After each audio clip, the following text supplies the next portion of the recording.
got something in the eye. Need some help down.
I first became aware of a movie called The Thing when I saw the original film. It was 1952, and I would have been about 4 or 5 years old.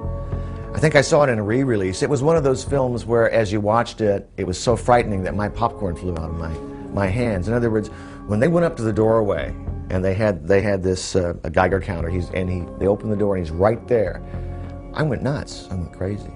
And then I subsequently read the short story in high school, and I realized it was a lot different than the movie. What they'd done in the first film was kind of make the James Arness monster more like a Frankenstein creature. And yes, he could, he was a kind of a vegetable that could reproduce various life forms, but he wasn't the imitator, the creature that could imitate any life form from the original story. The John W. Campbell story, Who Goes There, was basically an Agatha Christie kind of 10 Little Indians. You know, this creature is in your midst, and he's imitating either one or all of us, who's human and who isn't. And that kind of an idea really fascinated me. So we went, in that sense, back to that idea with Bill Lancaster in the screenplay. John Carpenter was always our first choice. Stewart had some relationship with him through school, through USC Film School, I believe. I knew John's work, I did not know him. And so we had a meeting with him, and he immediately said, yes, yes, yes. And as soon as we had finished Escape from New York and it was being released, I started to work on The Thing. And we started writing from scratch. Basically, Bill Lancaster wrote an original screenplay and started all over again. There were several drafts of, Toby Hooper had done, I can't remember his name now, his partner had done a draft, and there had been some short story treatments by various people. But we started over, and the studio liked what we were doing and approved it, and off we went. It was, I was reminiscing the other day, it was the longest prep that I've had on a movie. And I haven't had one as long since. It was from the time I started going in an office to the time the movie was released was over a year. And the business has changed so much now that they'll only give you, they try to shorten your time on either end and try to make you do it really quickly. That was one of the luxuries of The Thing, was to have that much time to work on it. Well, the short story itself was, I wouldn't say it was a really great one, although it's a very admired one in the science fiction realm, back in the late 30s. And I think it was the first story to deal with this this shape-shifting body snatcher type element and all that stuff. Curiously, that's not what 100% attracted me to the piece. It was more the ambiance and all the characters involved and the mood of it, and the enclosure and elements of the paranoia. And the short story was a stepping stone to take advantage of all those kinds of elements. From the story and the film, I loved the idea of being trapped in Antarctica. These people working up there for whatever reasons. Horrible winter, freezing conditions, cold, and there's a monster lurking.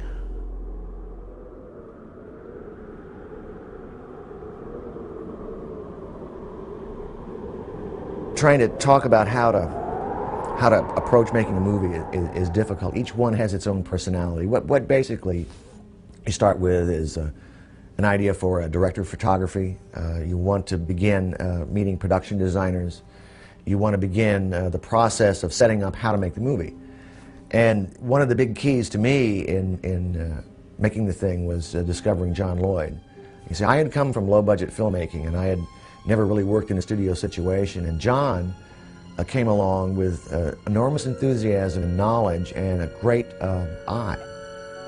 Well, essentially, I was working for Universal Studio at the time, and the script came across my desk, and I read it and said, my God, this is probably one of the best science fiction films I've ever read in my life. And then I heard about John Carpenter. He was coming on the lot, and I heard about his reputation. And I made a connection with one of the production managers to talk to him and then arrange an interview. And I took my drawings and things up and talked to John and ended up getting the show. I met John, I'm not sure what year it was, but it was just before Halloween. It was for Halloween. Deborah Hill introduced us, and John decided that we would probably make a good team, and so we worked on Halloween. And that, I guess, was such a good experience for both of us that we began a series, and I worked on The Fog and Escape from New York, and then subsequently The Thing. And so I guess we went through a sort of that formative period together. The work I did with John and the pictures we did together, I think were at that period some very challenging ones for me, and also a lot of fun because they allowed us to sort of experiment and work on visual style. Basically, it's a process of lining up the people to do the movie. And one of the crucial decisions we had to make was on the special effects and whether or not to hire, what kind of an effects person to go with and what kind of a concept to go with. And I chose Rob Bottin. I saw Halloween, and I instantly became a John Carpenter fan. He was, that film is just amazing, amazed me. And I had the fortune of working on a picture, which was a Roger Corman film, Rock and Roll High School. I met Dean Cundy. He did an amazing job on Halloween. I was also a big fan of him as a cinematographer and director of photography. And I begged him to introduce me to John Carpenter. I said, I gotta work with this guy. So I went in, I met John, and he was shooting The Fog. And I said, you know what, do you have any creepy kind of characters that, are in this movie? I said, I'd love to play it. You got anything like the guy with a mask in Halloween or whatever? He says, as a matter of fact, I do. And actually just sort of burst in on this meeting, and he's going, who's this guy? To Dean, right? And I'm like going, I'm your big fan, right? And, I asked him this question, then he said, stand up. I thought he was going to say, and get out, right? When I was hitting him up for this part, And he looked at me a second, he goes, you got the job. Be there tomorrow. You got to do this with the makeup, this. So I got to work with him, and I was very happy, and we had a good working relationship and really had a lot of similar interests and things. And he said, guess what? He goes, I'm going to do a movie called The Thing. And I said, you kidding me? You're going to remake The Thing? And he said, yeah. He says, that's the idea. And he says, I want you to make The Thing. Right? And I went, oh my God, this is fantastic, And, actually, after I did The Fog, I actually did a picture called The Howling. And it was such a big success for me. And I was about 20 years old when I did that. And I think I finished up the project when I was 21. And John saw the movie, And he called me up one day and he said, "You got to get in here. We're doing the movie now. You know, we're doing the thing. You know, you got to get in here." He came in with a wild concept, which is that the thing can look like anything. It doesn't look like one monster, it looks like anything. And out of this changing shape, this imitation, comes all the creatures throughout the universe that the thing has ever imitated, and it uses these various forms. And Rob was very daring in his approach. I must say, even sometimes I was doubtful as to whether he'd pull it off. He goes, "I got an idea." He goes, we got a great storyboard artist on this movie named Mike Flug, right? And you know, and he says, "You should go down to the Universal art department, meet this guy." And I said, "Mike Flug? You mean Mike Plug?" You know, like that. And he goes, "Flug, Plug." You know what I mean? He was really, John's a funny guy. You know, he's like, "Oh, whatever." He goes, "He's a real funny guy." You know. And I said, "Yeah," I go, he did a lot of great comics. You know, this guy's like, you know, I'm a big fan, you know, because I'm like, you know, rabid comic book collector ever since I was a little boy. And I said, "God, you know, Mike Plug, cool." You know, so he says, "Yeah, why don't you go down there and tell him what you just told me?" And he goes, "What I want you to do is sit there with Mike." And he goes, "And I want you to go through all the scenes. And I want you to show what it is you just told me, shot by shot." And he says, because he goes, "That's the only way we can do this thing, right?" So it took a couple of weeks to get all this stuff down. Then, after we had finished the storyboard process, I piled them all up. You know, went walking back up to Carpenter's office, and he said, "Let's see what you got," you know, like that. And we pinned them all up on the walls, covering all of his office walls. Then again, he looked at me and he said, "Do you know how to do all this stuff?" And I said, "No." You know, so that was really the challenge of that picture. And what was great about it was that John actually did give me a great opportunity to say, "Hey kid, you know, go nuts, you know, and use your imagination." And he was so supportive during the whole process that it was just, you know, a real amazing thing to happen to a 22-year-old. Well, we started casting the thing and realized very quickly that we had to be realistic.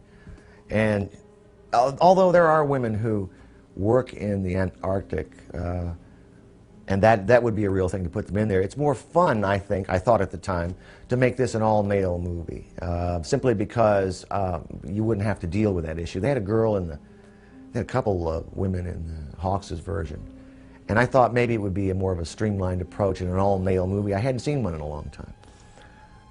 And I started casting with Kurt Russell wanted to play the lead, and he was the kind of linchpin. And then we looked at every good actor we could find and assembled a great cast. John was trying to cast the role of MacReady, and we spent some time together talking about that, trying to think of other actors. I wasn't involved with the movie, and he was casting the movie and had some of the other roles cast pretty much, when he was not finding what he wanted for MacReady. And I gave him some suggestions, and we just, as friends, we were just talking about it. And then I guess it was about 3 weeks to go, or a month, maybe less than that, he came to me and he said, what would you think about playing it?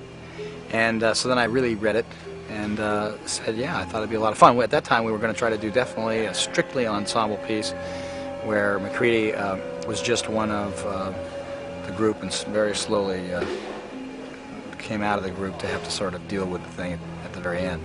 And that kind of changed slightly once we discovered that we had, these makeup and these wardrobe problems where everybody looked the same. I was asked to come in for another role. For the life of me, I can't remember what it was. And after I got there, John and I were talking, and we had known each other socially a little bit. And I said, "Listen, what are you thinking about Clark, the dog handler?"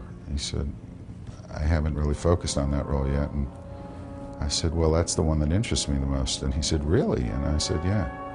He said, "Why?" And I said, because there's something about him, the fact that he's more connected to the animals than he is to the people. I see him as a kind of loner, sort of strange other entity in the group.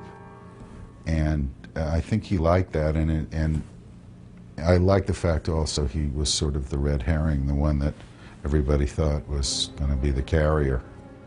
And we had the whole cast together, and we went over to Universal, and we sat around the table the first couple of days and talked about the script and talked about what the characters needed and wanted and so on and so forth. And then we worked on mostly the psychological aspects of it. That's what was most interesting, at least the way the script, stripped of all the special effects when you first read the script. I never read the monster turns here and blah, blah, blah. You know, I just look at the scene. So we had a chance to work on that first, and probably good, because once we started shooting, the technical aspects began to take predominance.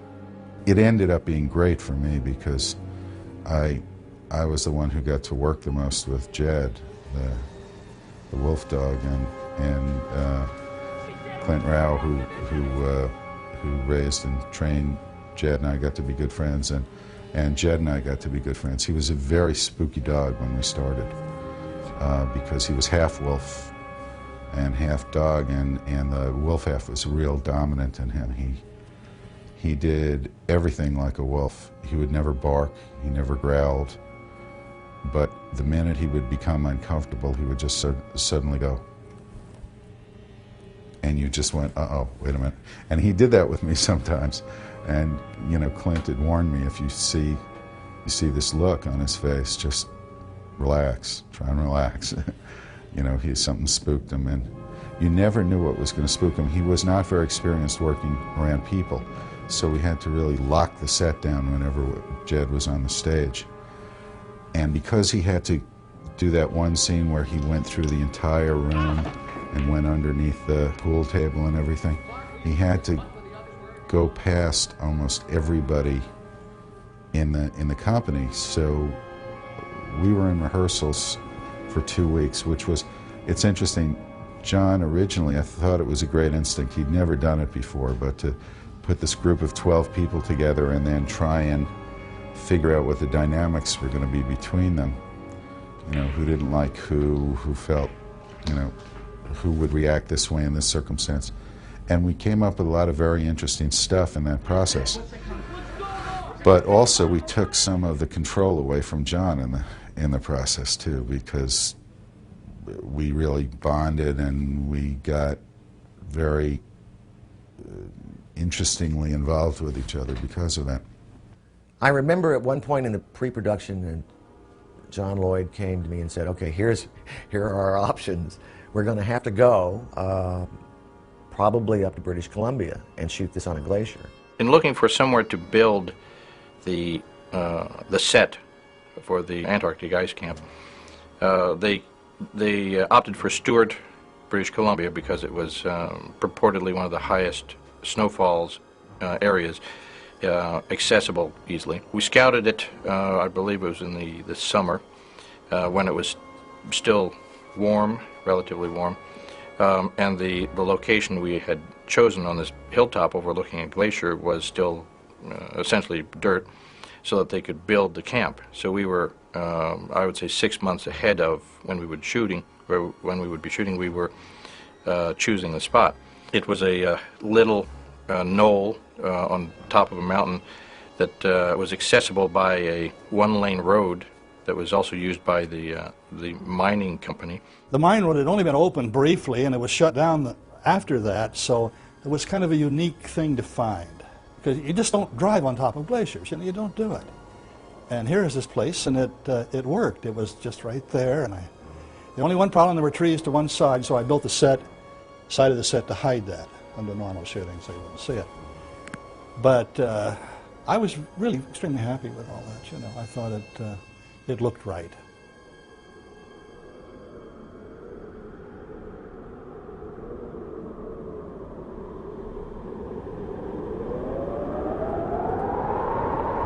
My responsibilities were the opening title sequence, which involved fabrication of the miniature spaceship, which was actually built by a person named Susan Turner.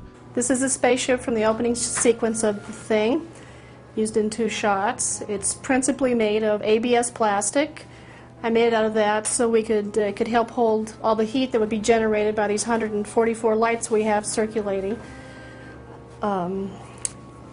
It has a lot of brass etched pieces, including the grill around the outside, the vents, the dome, the exhaust. I did that because I wanted maximum detail possible, which is not possible, in my opinion, with styrene. I like the brass. It's painted with many shades of gray. It's airbrush painted by hand, masking techniques. There's also a light in the dome, which is made of hammered brass. It was actually flat when it was etched, and it was hammered into shape in wood form. I wanted you to be able to see the lights at a continuous intensity through the grating, instead of little hot spots or what you usually would get with a grain of wheat light. And there's infinite values of intensity and speed on this too. So when we got in and saw what speed we needed to have it go at to give the right effect, we would have the option of making the lights go faster or slower, or be brighter or duller.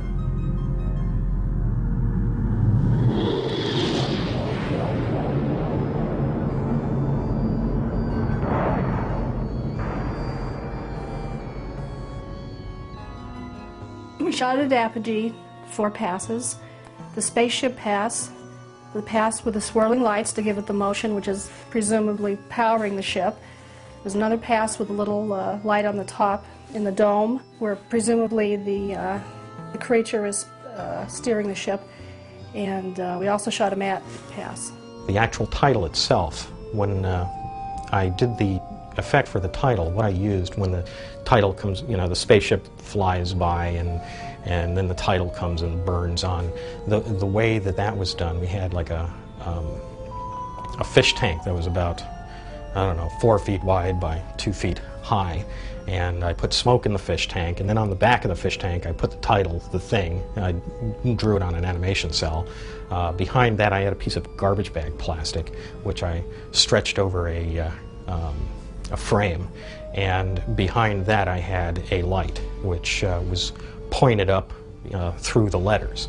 And when I photographed it, I hit the garbage bag plastic with little flame, you know, like a match. I would just light it around the garbage bag plastic, and then the garbage bag plastic would open up and let the light come through the letters, and that's how the letters look like they form and, you know, and burn on with the rays and everything. It was actually a very simple process to do, and looked pretty good, although we went through a lot of takes. One take actually opened up forming the letters NG. I delivered the spaceship to Universal, to Al Whitlock's shop, and that's what they used to paint from. I worked with Albert Whitlock for the first and only time I've worked with him. I've been a great fan of his work, and he's a man of unique talent. He does amazing things with paint and brush, and he did for us. He created this giant flying saucer in the middle of the snow at a scale we couldn't do. And he solved some lighting problems for us, because painting a snowscape with the correct light on it is not as easy as you might think. We had to do a lot of work on that. But I'm extremely proud of what he did, and it worked out great.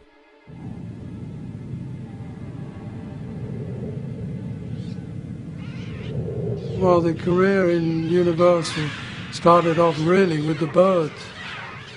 Hitchcock called me in and I introduced myself as somebody that had worked with him in England, and he really didn't believe it actually. But after I talked to him for a while, he got to realise that I knew things that were absolutely authentic, and then he got interested. Well, after that there was Torn Curtain, Marnie, all the films that he worked on, that he made after that, I did work on, because he liked doing bat shots. I mean, he liked doing anything like that. Earthquake was a very difficult movie, in as much that Universal indulged in the luxury of booking films into the movie houses before they were even started. So there was a 12-week schedule, and there were 40 pieces of film to be done. Hindenburg lasted almost a year, but there were 70-odd scenes on that. In fact, the whole film was... George Scott, at the end, when the film was finished, said it's his picture, not mine. Well, Albert Whitlock, I had met on the Hindenburg, because I had been kind of the liaison with Albert on the Hindenburg, and I knew Albert very well, got along with him very well, and really was, I think, one of the shining periods of my career that I got to watch Albert at work and watch him do all his magic. All the matte paintings had an appropriate storyboard, so you knew generally what you were supposed to see. Very often we had an element that would be a live action element that was shot for a component of the matte painting. And that would just be cut in for the appropriate length. And then you would just wait until Albert delivered his work. And then you just cut in his little masterpiece and away you went. And they dribbled in all the way through the making of the film. He would photograph, say, the bottom half of the frame out on the ice field, or the top half and part of it, whatever was important for that, and then take the film back to Hollywood, not develop it. He would store it in the refrigerator, cutting off just a very small piece of it so that they could develop just that for testing and for lineup, and then painting a painting to match. So it was actually an interesting process for me to go through. I've worked with him subsequently a couple of times to look at really sort of one of the Hollywood masters and how he did his particular technique. Well, essentially what we did is we just built a portion of a spaceship. And we planted that, then Albert Whitlock created this larger spaceship out of it. But the big problem was getting the spaceship there. We had to hook it to a helicopter and drop it. And then we went to shoot the matte shots, and Albert wanted to wait till evening, you know, for us to get the magic hour. And we waited too long. And the helicopter came, was waiting, and we waited, and finally Albert said once more, and the guy said, "Now look, this is it, we're leaving." And so I remember we all had this heavy gear, and we tried to get in the helicopter, and I couldn't get the door shut. And so regardless of that, we took off. I mean, that was it. It was the end of the day. And then the guy gets partway toward the camp, and he said, "My God, I think I'm going to run out of fuel," you know. And then I say, "Well, if we run out of fuel, what will happen?" "Well, we'll just land." He said, "We'll spend the night." And I can imagine spending the night in this helicopter with 6 or 8 people, you know. It's, but we didn't. We finally made it back, and everybody was happy, except the pilot. He said we didn't realize, you know, really what kind of trouble we were in. But again, ignorance is bliss in most cases. That we had to find a piece of high ground on the back lot, because I didn't like working from a tower, unnecessary anyway, because the back lot at that time was very plain and very hilly. So we found a high spot and laid the sheets out and just placed the people in the appropriate position. The vital issue in making a matte shop work is having things standing in space. If it doesn't look as though what you're painting is actually in space, dimensionally in space, receding from you, which doesn't necessarily simply mean the dissipation of color and tone. That's simple. But still, to get the feeling that it's there standing in space, if you don't achieve that, you don't achieve anything. It just looks like a painting. Remains two-dimensional. That's the main thing you're aiming at. Clouds, of course, help you get that.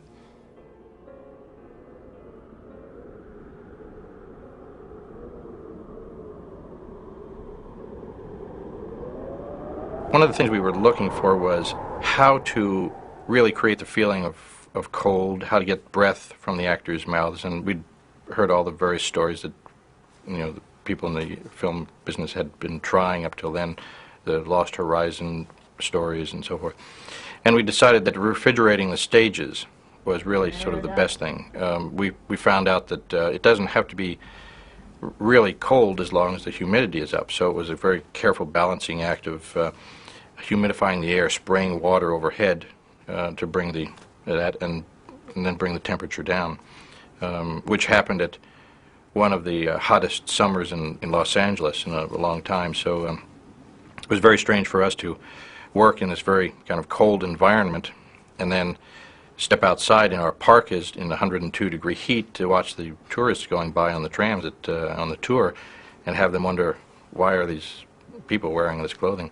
And it was sweltering. So more people got flu and colds on that picture. They'd come out wearing their parka, freezing. They'd come out and it's sweltering. They'd take off their parka. Now they're hot. Then they'd go back in. They'd put it back on. It was so confusing. The thing that I remember the most was all of us, we got so tired of changing to go to lunch that we would just go to lunch in our complete wool outfits in this brutal heat and just, you know, and just kind of blow it off and go, well, it's going to be real hot getting over there, and then I'll get there and it'll be air conditioned and it won't be that terrible. I remember that, and I also remember for about 3 days or so, I showed up in the commissary every day with a big, ugly bullet hole in my forehead to eat lunch. And, you know, when I would come in and I'd go, you should probably put me in the corner where everybody doesn't have to look at me, because it was pretty disgusting. And there were other people who showed up, you know, with pieces of them hanging off to go to lunch. It was, we were quite a sight on the Universal lot there. The thing for me was, on The Thing, was that the production designing of the movie was so perfect that my job was easier. I could concentrate instead on the acting and telling the story and the monster. I mean, that was the big job, was to convince the audience that this thing is real. And we might have convinced them a little too much.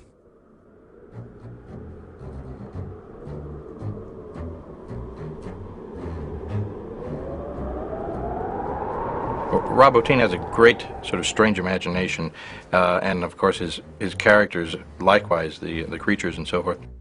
I was really intrigued and challenged by the fact that we would be doing some things that hadn't been done up to that point in creating these illusions. We tried all kinds of things, cranking the camera faster and slower, and under-cranking and shooting the camera upside down so the backwards action looked somehow strange. A lot of different sort of photographic techniques. One of the tricks with working with rubber, whether it's, you know, a mask or a makeup appliance, or whether it's a completely fabricated creature, is lighting it carefully so that it looks real, so that there's you don't give away the tricks, the little seams and the paint and the wires and all of the things that are necessary to make it work. And Rob was always very sensitive about his creatures. There was, you know, whether there was too much light on them. We always sort of joked that if it was up to Rob, he would build the creatures, you know, to be incredibly interesting and imaginative, and then not put any light on them because he was afraid of showing them. So it was always a case of Rob wanting less light, less light. You know, so we developed techniques of little tiny spots of light and shadows, and also that you never really looked blatantly at a rubber creature. I went to visit Rob on the set. He wanted me to help shoot some tests that he was doing of his vibrating dog, and I think when I got there, there were so many 5-gallon pails of KY jelly all over the place that it's like my impression of the film was, gee, I never knew that you could like buy KY jelly in you know 5-gallon pails and have so many of them, you know, in any one place. You know, they used so much of it, I believe, on all of his creatures. That's kind of what I think of when I you know, think of working on the film. And you'd walk into their model room and you'd see what they were going to eventually come up with, you know, because they would model them in clay, I guess, before they started the work on making you. And it was incredible to see. And I must confess, I think I spent about 10 days with them, all told. They molded my face in a lot of different expressions. They molded my hands, my legs, my torso. They even took photographs of my chest without a shirt on, and they assigned one person to make the hair pattern match. And it was so good that the day we shot the sequence of my chest exploding, I was inside the examining table that my body was supposed to be lying on, so that my head was out. It was really my head, my neck, my shoulders, and my arms. And everything else was the model. And Richard Dicehart is an old pal of mine who played the doctor, the medical doctor. Came in that morning, and I was already in the harness, and he said, "Put some clothes on that guy, for God's sake, it's disgusting." And he came running over, and it wasn't until he was right on top of me that he realized that was fake. It was so incredible. When I see the picture, I know what my chest hair pattern looks like from looking at myself in the mirror for 50 years. I'm shocked at how accurate it is. And actually, it was very funny because it was a one-take situation. We had to make him up and blend this whole body off that had this interior mechanism that would rip open, right?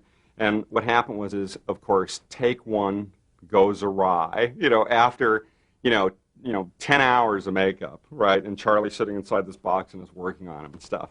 The cameras are all set, tweaking the lighting, getting it all set up, putting little beads of sweat on him and fixing his hair, making sure the rubber doesn't look too shiny and all this stuff. John says, "Action," right? The thing rips open, and I wanted to have like a lot of saliva flying all over the place. And unfortunately what happened was it looked like a fountain in Las Vegas. It came out, and it just looked like there should be showgirls dancing out of his stomach and stuff. And John goes, "Cut! Thank you very much, Mr. Bottin." Like that. He goes, "What happened?" He goes, "That was horrible." Like that. He goes, "It looked like a fountain in Las Vegas," right? And Charlie's going like, "Wait a minute, do we got to do this all over again?" I look at him and I go, "Yeah, Charlie, I'm really sorry." And John goes, "Wait a minute, what do you mean?" And I go, "Well, the stomach ripped open. We got to, take this all apart and put a whole new one on." And John goes, "We got to do this tonight." And I'm going like, "Oh my God," So on the thing, take two meant hours, right? So we had to, clean Charlie up, take him out, put a whole new skin on this thing, and come back and do it again. And the second time we got it, when it ripped open, but that wasn't the end of it. And it was about 6:30 or 7 by the time we got the second shot. I spent the entire day strapped in this harness. It took my back a week or two to recover, but everyone was pleasant. In fact, the worst part was every 2 seconds somebody might say, "You all right, Charlie? You all right, Charlie?" And I say, "Just don't talk to me. Don't talk to me anymore." When we actually get to the scene or the actual shot within the sequence where Norris or Charlie, has his stomach open, and it's actually going to bite down on the doctor's arms. What we did is we came in on a shot where you would actually see the mechanism open, and we had, the doctor, actually put his arms in there and then start to close the machine, right? And then we cut. And what we do is we come to another angle, right, where we've actually replicated the doctor's arms perfectly, making it out of Jell-O, right? We made the arms out of Jell-O. We had wax bones built into the arms, and we had rubber veins and gelatin veins and all this stuff, so it was like, living tissue. And at this point, what we did was we actually took a mold of the actor's face that was playing the doctor, and what we did was we actually found a guy that had no arms. So his arms were actually cut off here, right, in an injury, an industrial accident, right? And very, very great guy, this guy. And we basically made a prosthetic that actually looked exactly like the doctor and glued it on this person's face. And we glued the gelatin arms onto his arms, right? So we have him in there, and what happens is the stomach is actually hydraulic, so it's made out of something that would be like, same device that a tractor works with and can pick up, a lot of, weight. And when this thing slams shut, it actually rips right through the Jell-O, punctures the plastic veins, which sends blood flying all over the place. And then the actor with no arms, pulls his arms out, and now he's just got the prosthetic damage, on, and blood shooting all over the place, and that's a really good shot in the movie. That one was really tough to do and very inventive, very tough to do. I would even be scared to do that again. That sequence is so etched in the minds of people who see this movie. Everywhere I have ever been in the world, someone has spoken to me about it, and I kid you not. Everywhere I've ever been, I do a lot of traveling. Someone comes up to me on the street and speaks to me about that movie and about that sequence specifically. then we actually had to start getting the footage of his head coming off. And, you know, obviously for this shot, we couldn't use Charlie Hallahan, right? So he actually made like a perfect replica of this guy's head. And fully, you know, animated it, you know, with mechanical effects and whatnot, you know. And in it had a hydraulic ram that would actually stretch the neck out and sever the rubber at exactly a perfect point. And again, this was only like, you could only do it in one take. All right, and when it stretches open and the skin rips, what I wanted to see inside was something that was very reminiscent of like what's in a comic book whenever you see goo stretching or whatever. It's like this really stringy stuff. So we really didn't know how to make that stuff, you know, and there was nothing that would sort of stretch that far. So what we did was we just started, you know, melting plastic and getting bubble gum, you know, and making this crazy concoction that I'm sure was like so toxic, you know, it couldn't be good for you, right? And what we did is right before the shot, you know, we had, you know, the whole replica of Hallahan's body, and we actually had this goo that we would pile in there really quick. And the whole time it's giving off fumes like paint thinner and lacquer thinner and all this kind of stuff. And again, we have effects guys buried in the little table underneath to operate the stuff, and then all these guys that have rehearsed the motion of the neck coming off and everything without doing the split. Camera set up, right, and everybody's going like, what's that smell? You know? And I'm going, oh, it's the, you know, it's the stuff inside the neck, you know, just some nutty concoction we made that'll stretch, you know, bubble gum and whatnot, plastic melted down. They're going like, oh, it doesn't smell too good, you know? So I go, well, we better hurry up and shoot it, right? So the camera said everything's ready, and then Carpenter goes, wait a minute. Shouldn't there be fire, you know, like underneath the lens here? You know, and everybody goes, well, why? And he goes, well, because they're burning everything around them, and this is the shot where the head's stretching off, but nobody's seeing it. So just for continuity, we want a little fire in the foreground. You know, meantime, nobody's thinking about it, and I didn't either, but the room is filling up with, you know, explosive fumes, right? So finally, you know, the effects guy gets a fire, you know, there's like a thing called a fire bar, which is basically a pipe with a bunch of little holes drilled in it, much like, you know, you would have in a fireplace that works with gas. Puts it underneath the lens out of sight. And, you know, John says, okay, everybody set, ready to go? You know, I go, ready. All the guys ready? Everybody's ready, thumbs up. Hey, you in there, I'm knocking on the little, you know, box. You know, you guys, you know, you ready in there? Ready. You know, like that. Okay, great. You know, so Johnny says, roll camera. Right, so they roll camera. Right, and he goes, all right, light the fire bar. Guy turns on the gas. Psh, you know, stuff's coming out. And the guy's up there with a you know, like a lighter, you know, and he's and finally, it ignites, right? And the whole effect, the whole Hallahan, you know, replica body explodes, right? The whole room goes into this huge fireball with the whole crew sitting in it, right? Because this is a small set. And when the fire clears, everybody's sitting there like in a cartoon, you know, with their face is black, but, you know, nobody had black face, but they were all going, like this, and I'm staring down at the body, and I'm in shock because since it's a one-take deal only, I look down at it and I go, oh my God, it's on fire, right? It's on fire. And then John says, don't just stand there, put it out, you idiot. You know, like that. And then you know, I was just so shocked that months of work preparing for this moment was just blown to bits in just a second. So we, you know, put it out with fire extinguishers and stuff like that. And then he just goes, oh my God. We had to set up, take a whole other day to get back to this point, and finally just accomplish the one shot where the head stretches and the neck severs.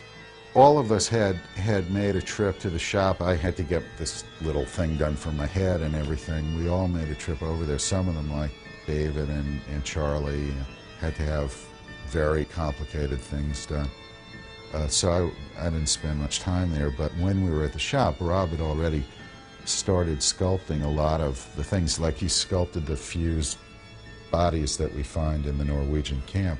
And that was lying on the floor when I walked by the first time, and I just remember thinking, this is incredible art. This is amazing, grotesque art that he's created here. The same thing with the big fused dog thing. It was actually before they put all the hair and the slime and everything, and all that pink slime, all that drippy stuff, and the pieces of king crab claws or whatever the hell he used for that. Before he put all that stuff on it, it was an amazing piece of sculpture.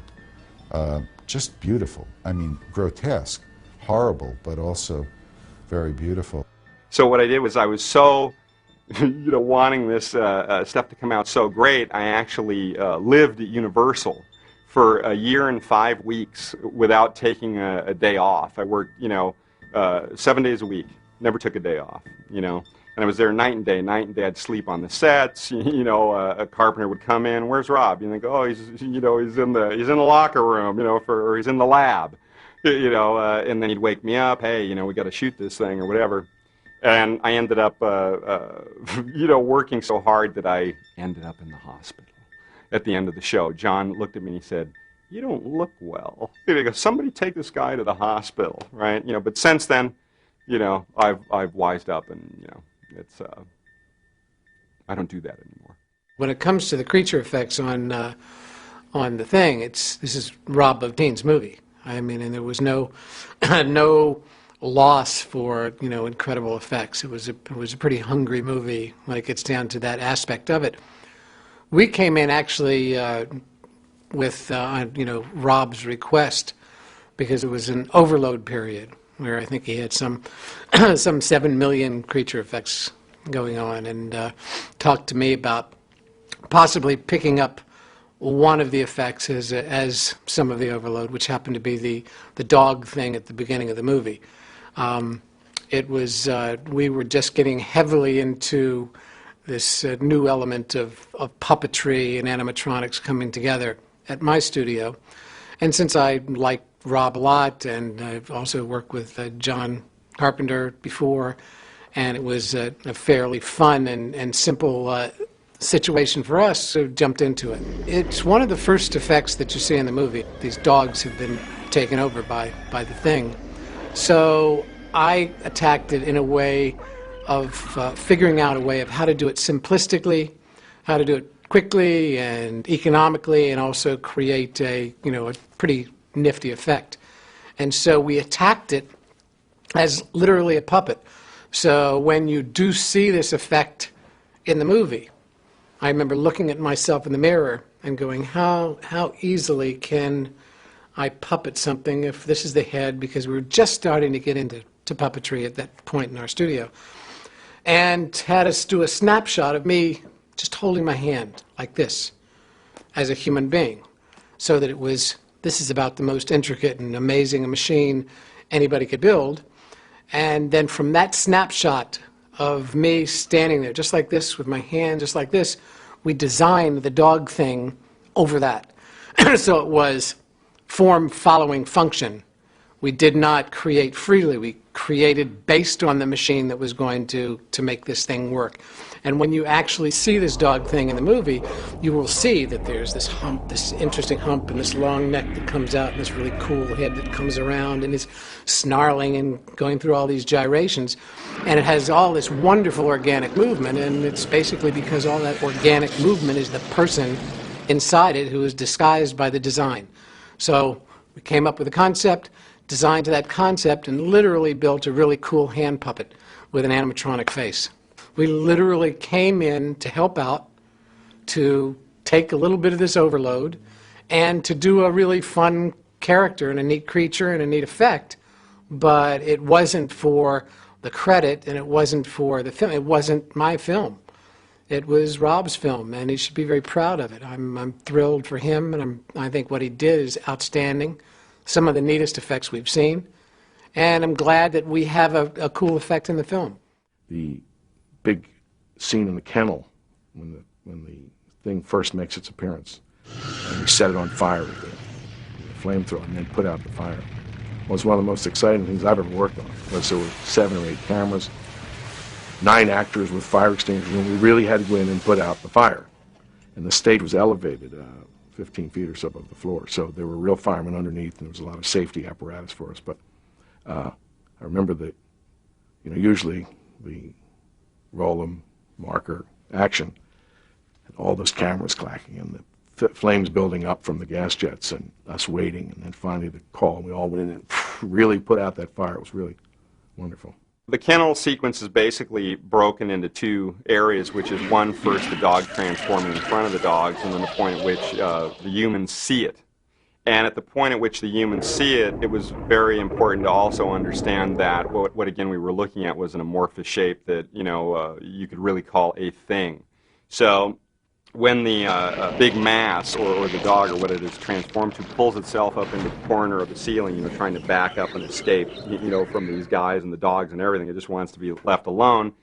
You know, it's got nowhere to go. You know, so basically, you know, these guys are looking at it and they go to torch it, and what happens is it you know, rips open, and then this, you know, this really strange kind of formation comes out that looks much like a flower. And in essence, if you go back and, you know, freeze frame, what it actually is it's not a flower. It's about, like, I don't know how many dog tongues. You know, it's a bunch of dog tongues, and there's dog teeth growing out of the thing. And I wanted something there that, you know, actually, you know, in the mind would sort of be, you know, something the dog used to be, and has now, you know, changed into something that is like a twisted nightmare. The burn, I remember the burn when David Clennon's eruption, and then we burned him. That was probably the biggest effect day that we all worked. And the guy who did the burn was I don't remember his name, but he was a specialist at doing these full-body burns, and that was very impressive and spooky to be a part of, because what happened is he can't breathe once he's ready to go, because if he does, he'll sear his lungs. He has to do the whole thing holding his breath, and it's all a matter of timing. And then the minute he came off, he had to be put out and immediately, you know, freed so he could draw breath and stuff. When I started seeing some of the effects that Rob had created, there was one particular sequence where Charlie Hallahan's head comes off the table and a tongue shoots out and it pulls across, turns over, and grows stalks and walks across the floor. When I saw that, I realized a great sense of relief, because what I didn't want to end up with in this movie was a guy in a suit. See, I grew up as a kid watching science fiction and monster movies, and it was always a guy in a suit. Or sometimes it was a kind of bad puppet, like It Conquered the World comes to mind right now, Roger Corman's movie, this kind of vegetable monster, kind of going like this woodenly. And my fear was, they'll laugh at us, you know. There'll be a joke. I mean, even as great as the movie was, and Alien was a terrific movie, it's still, in the very end, up stood this big guy in a suit. Oh, I don't want to do a suit. You know, I want something that's alive. So when I saw that stuff coming out, I was like, oh, man. Now, there were some effects we had to fool with. They didn't work perfectly. Because this stuff is not like, as Rob said to me, it's not like ordering pizza on the phone. You have to build it and create it. And sometimes it doesn't work. In our case, I think it did. You gotta be fucking kidding.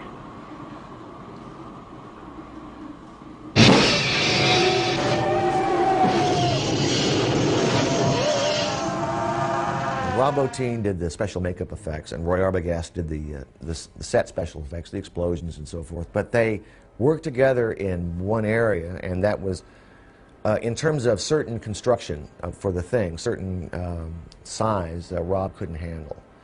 In other words, his little team could go so far. So they intermeshed at one point and began a collaboration to pull off that last creature coming up out of the floor and opening up. That was a huge monstrosity, and the size of it was amazing. So we had a lot of work to do.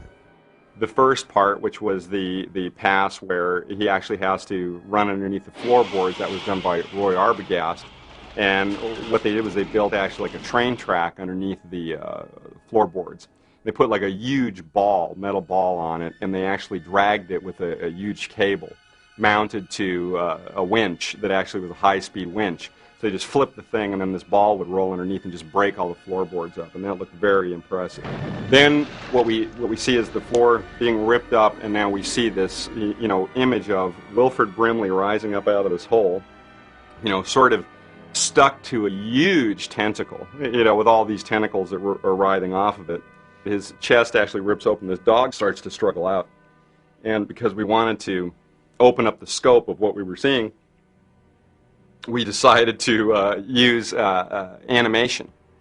And there's this guy, you know, Randy Cook, who's brilliant at stop motion animation. I worked with Randy before, known him for quite a while, and asked him if he would actually do this, you know, the wide shot, which would basically be the worm, you know, the Blair monster, you know, comes up through the floor, and now we were back really far, and we see, oh God, it's huge, you know, and tentacles come flopping out on the deck, you know, and then, you know, we'll cut to a medium shot of the dog actually starting to rip through, you know, Brimley's, you know, chest, and then we'll come back to the wide shot and actually see the dog leap out and land on the floor right in front of Kurt. And so actually Randy and his crew set to making a miniature version of the whole set, and it was absolutely beautiful, and, you know, really wonderful. The miniatures for the sequence, there, you know, it was inside a room that had a lot of oil cans and some other miniature pieces. I can't explain exactly, you know, what it is. A guy named Jim Belahovic and again Susan Turner, who built the spaceship for the beginning of the film. Randy Cook, the animator, asked me to make it on a 2.5 inch to a foot scale. So that seemed to be a good size for him to work with. So we made a rather large one, and of course it has to be very solid to do dimensional animation. You have to have a very solid base, so we made it very solid. We made it so a part broke away, so when the floor exploded, Randy could get right in there and work. And additionally, when we built it with no supports in the middle of the floor, so that they could have the creature come up at any point. We hadn't quite decided yet. And of course, we had icicles hanging from the top, which we used silicone for because they couldn't be moved either. With, you know, frame by frame shooting, you can't disturb anything. Everything has to stay exactly the same. I tried to copy the live set exactly. I mean, it was rather difficult with the ice cave because it was just jagged cave. And so we had to measure each part out and make it exactly the right dimension so it would match. Well, I like to make it look absolutely, I know a lot of people like to take shortcuts, but I don't. I like to make it look exactly right because I think there's no substitution for having it be exactly right mathematically and visually. In the final picture, what happened was Carpenter had the sequence cut together and felt that at the end of the day, his eye could detect that there was, you know, stop motion animation in the picture. And at this point in time, again, that, you know, since it was done, you know, many years ago, you know, we actually didn't have the use of a computer, which would kind of, you know, smooth out the animation a little bit. And so, you know, John decided that, no, we're not going to use the animation in the picture, you know, even though it was beautifully executed.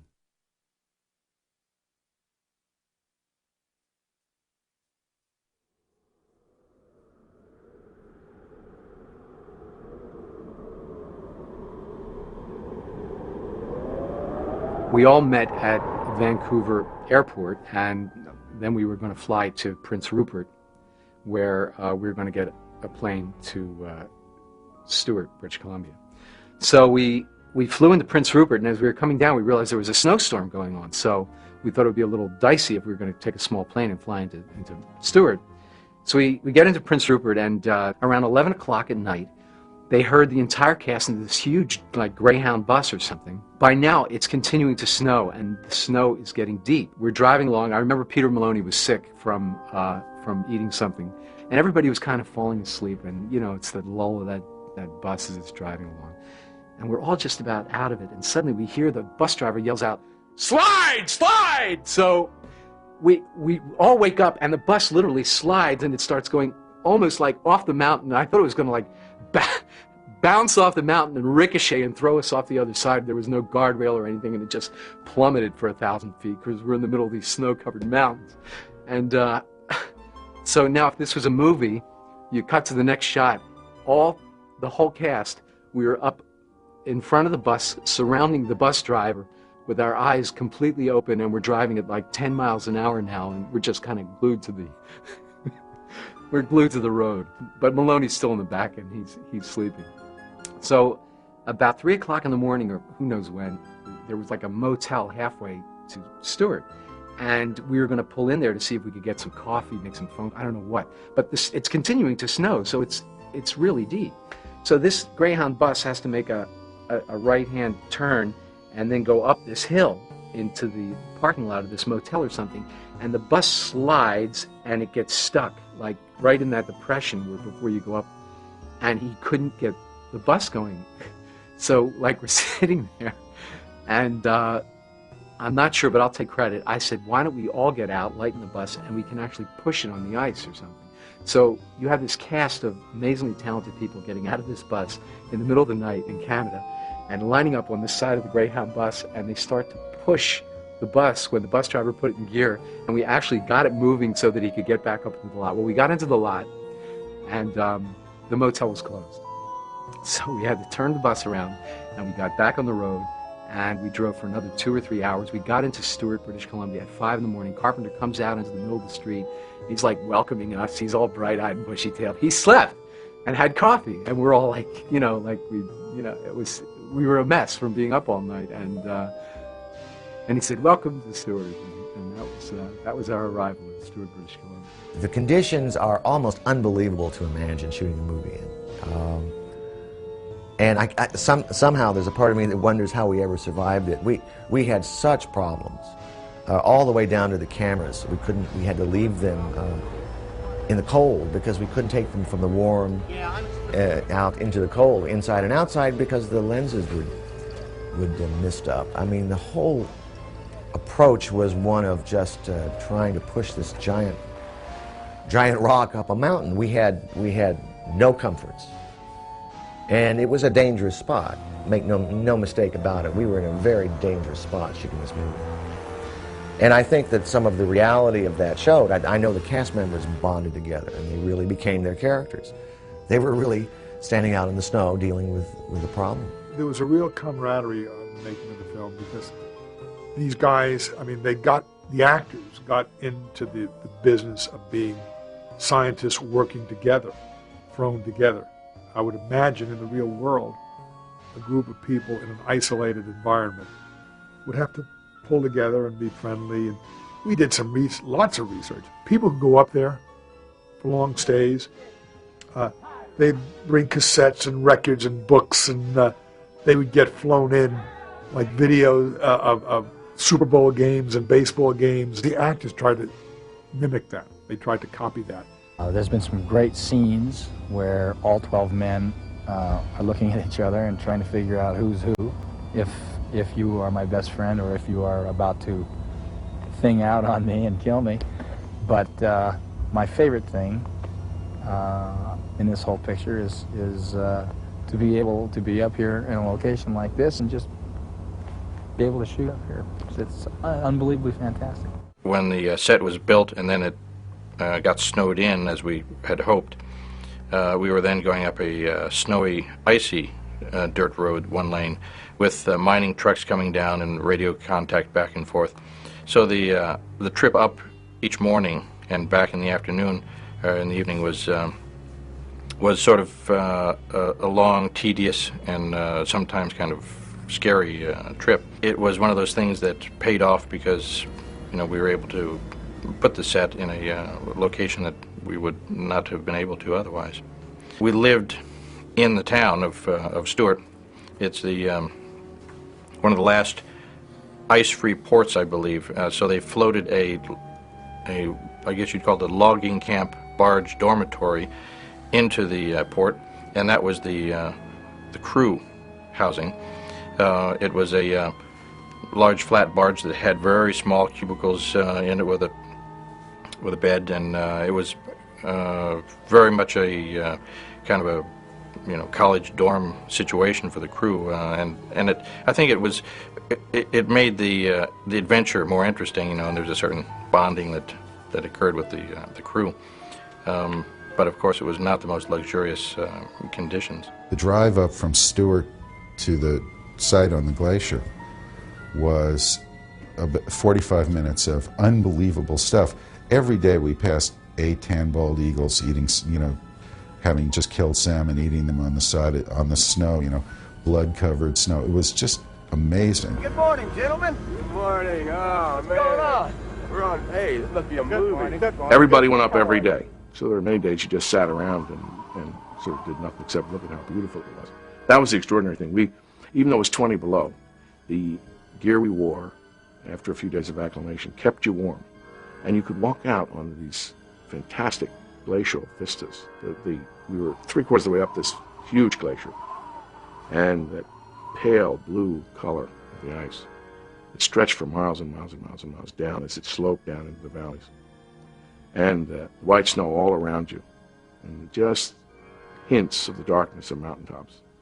It's a sequence of images I've never forgotten, really powerful. I've never been that high up for any length of time in the mountains in that kind of cold weather. It was just gorgeous. So I felt the sets up there gave us a tremendous feeling of place, which was important because the movie's about, on a psychological level, is about isolation. Even though there were a number of us there, each one of those men had his own little trap, little prison that he lived in, cut off from everything else, except the guys around him. And then the introduction of this alien, which couldn't be seen, but could be sensed, intensified that experience for each and every guy in it. And that was, I thought, the most interesting part of the movie for me. In fact, I felt my character, Dr. Norris, knew, unconsciously, that he had been infected by the thing. And in fact, in the sequence when they're trying to decide what to do, when everybody's flipping out and running all around the hallways, and somebody, I think it was Tommy Waits' character, had a gun, they had to talk about it, and they wanted to take the control away from Moffat. They asked me. And my character said, I don't know, fellas, I just don't think I'm up to it. In my mind, he was responding to a signal from the inside that he didn't really understand logically, that something was wrong and he was the wrong guy. And so anyway, that business of being up there and seeing that sense that you were really alone, nothing, the wind, the cold, all those elements was fabulous. Oh yeah. Okay. We won't have that white situation over there. Right. So I think we'll be okay. What we might want to do, we could just do a little pullback from, say clear him. Good idea to come back, into here, and then come into the situation here. That sounds good. And maybe put Palmer fooling with the hydraulics in the front of the blade here. All right, good. John Carpenter created a tremendous atmosphere on the set. It was very positive. It was supportive, and it was also, it encouraged you to work hard.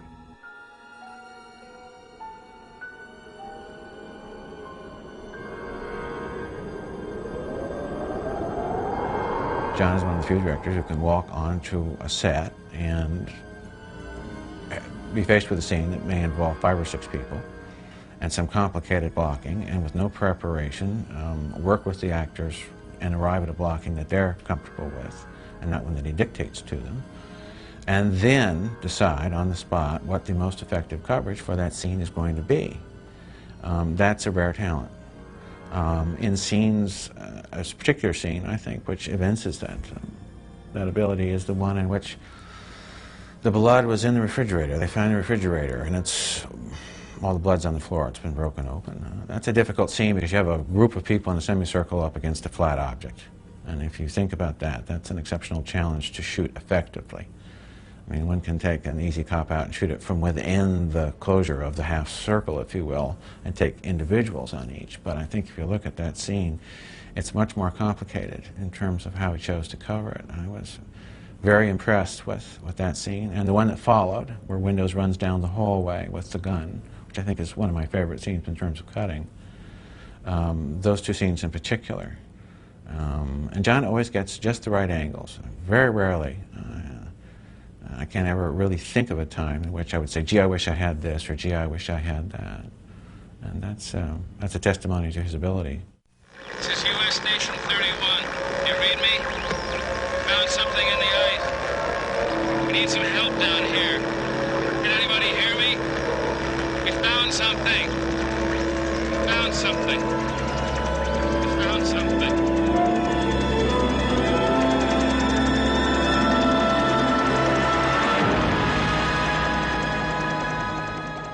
The reviews were mixed, I think, with the audience. And there was an alternate ending to the film that was shot. I had spoken to John about this. I had said that I felt, well, gee, this is a terribly nihilistic ending. It's very much of a downbeat. Perhaps we should protect ourselves while we have the principal, Kurt, and just shoot an ending where we see that he survives.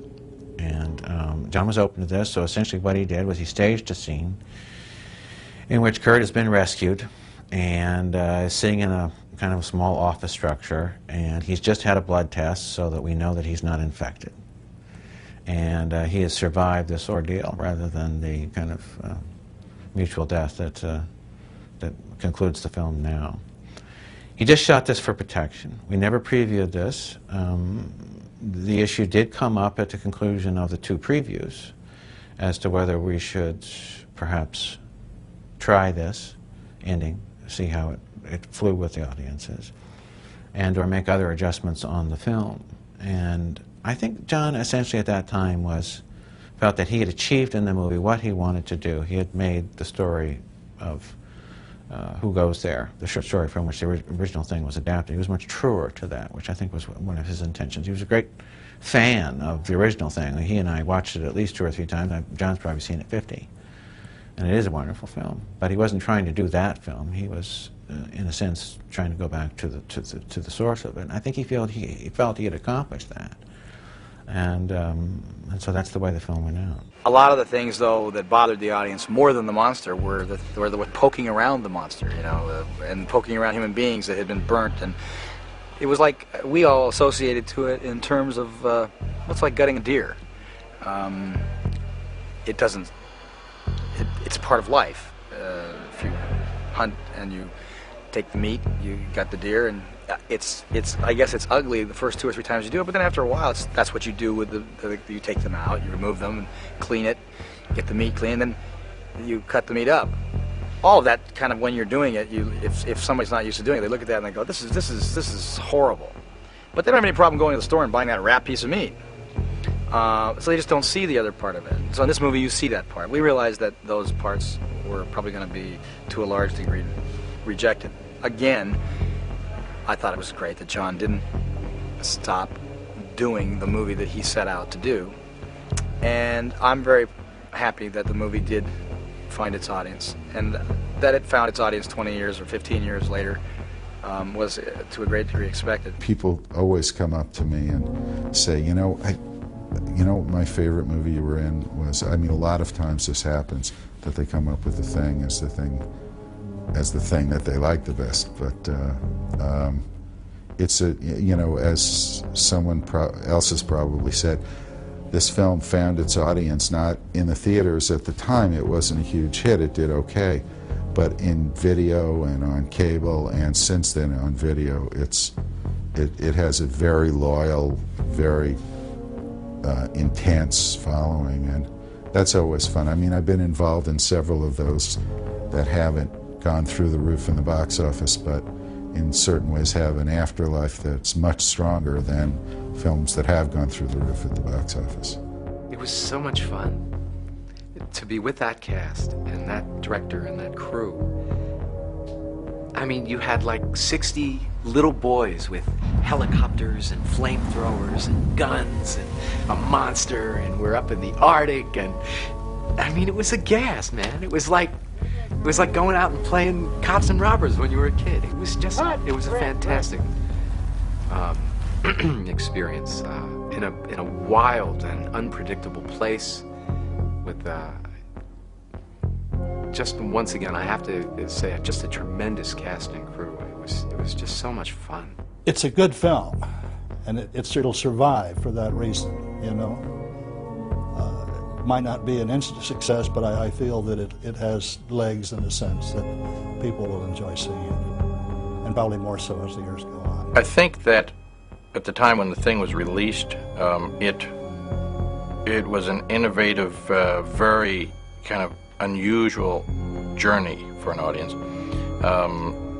And I think that it came across an interesting phenomenon, which was, at the time, we also had a very friendly alien that came to visit the Earth in the form of E.T.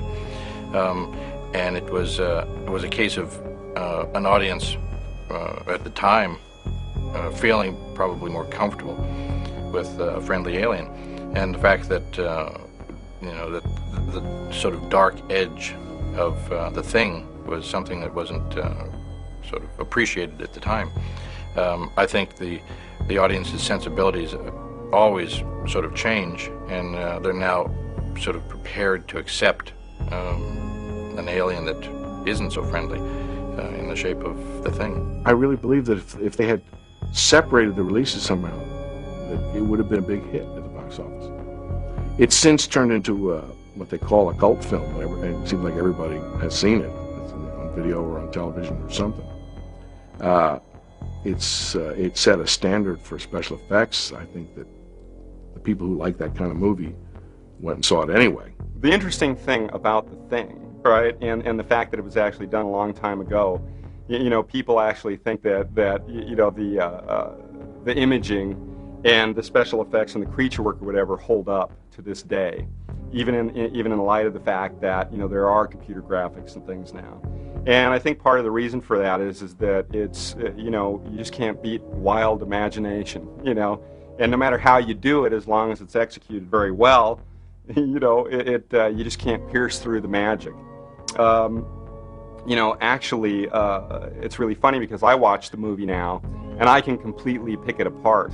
You know, I mean, I can actually look at it and go, you know, I do that differently now. You know, I could do that better, you know. But the fun thing is that everybody that, you know, like I run into on the street or in the movie business or whatever, they always say, do you realize that, you know, your monster creation in The Thing was a life-changing monster? Man, I go, what does that mean? And you know, like I even have, you know, kids that actually grew up watching it on video, and they say, yeah, it was just so crazy, you know, and it just sort of made us realize that, you know, you could do anything in the movies, you know. So it's fun to have, you know, that, you know, part in history is, you know, having made something that was so wildly imaginative that it's actually, you know, caused others to, you know, come up with greater dreams. There are some movies that you do. I've done more, I guess, than my fair share of them. And I do think that, you know, maybe that I have to sort of look at that and realize something, that I have a tendency to like movies that aren't going to perhaps be accepted at the time. And if they're done well, though, they will be accepted later on. And I think that with the advent of video, that's a great... I'm very happy about that, because ultimately you're making movies for the enjoyment of as many people as possible. And I like that there's video and that people can take it and make their judgment later on, and perhaps without the politics of the time or without whatever's in the air at the time to set a tone to get in the way of just the project and just the story itself. There's a very somber kind of inevitability to the film. As it begins, you're seeing a helicopter flying, and they're chasing a dog, and already it feels like the end of the world to me. And that's what this is. This is an apocalyptic movie. This is the first of 3 films that I've worked on that have an apocalyptic theme, and I've dealt with them in different ways. This is the end of the world. It doesn't come from bombs dropping. It comes from within. And it was a movie that's tone started and finished. And basically it was almost there's nothing you can do, because here it comes. And of course The Thing is a metaphor for whatever you want to say. It's disease, could be AIDS, could be whatever, but it comes from within you. It's also basically the lack of trust that's in the world now. We see it all over, countries, people. We don't trust each other anymore. We don't know who to trust. We're with somebody that we think maybe they're our loved ones and they may attack us. And that's what The Thing is. It has a lot of truth in it, kind of dressed up as a monster movie.